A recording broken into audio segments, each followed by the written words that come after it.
Zos Taras HaNazir. Biyom Melos Yemei Nizro, Yaviozo Al Pesach Oel Moed. The Torah in Bamidbar Hey Yud Gimel describes the process of a Nazir upon finishing his Naziris, coming to the Beis Mikdash, taking place right behind me over there, and going through the process of bringing his karbanos, shaving his hair, and kind of rejoining normal society. In Pasuk Yud Ches, the Torah writes, "V'gilach hanazir Pesach Oel Moed es Rosh Nizro, v'lakach es Sa'ar Rosh Nizro, v'nasan al ha'esh asher tachas zevach hashlamim." The Nazir is shaven, all of the hairs that have been growing for the past however long comes off, and the Kohanim take that hair and toss it into the fire underneath his cooking shlamim. Now, I've been a counselor in a wilderness program known as Yagilu for the past couple of years, and I know two things about fire. One thing is that cooking meat smells very good. The other thing is that cooking hair, burning hair, does not smell very good at all. So why would we take the hair of a Nazir, freshly upon shaving it from his head, and throw it into the fire underneath their shlamim? What's going on there? The answer may depend on famous machlokas, the classic machlokas, as to the status of a Nazir. In the Gemara in Tainus, Daf Yud Aleph Amud Aleph, Rabbi Eliezer Hakapar writes that it's a very negative thing, it's a bad thing. It's known as a chait, actually described in the Torah, for the Nazir to separate himself from wine, to try to take a step back from the world.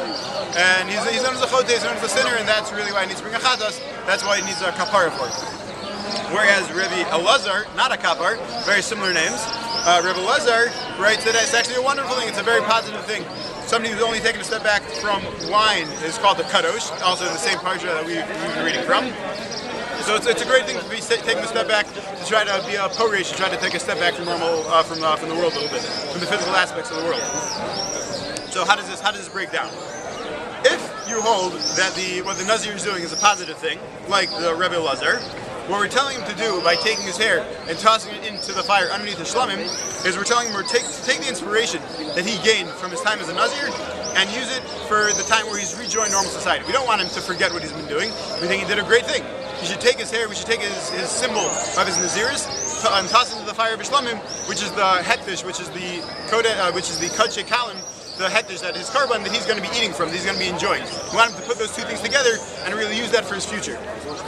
If you hold that it was a negative thing, Rabbi Elazar Hakapar, then what we're really trying to show him to do is a similar thing.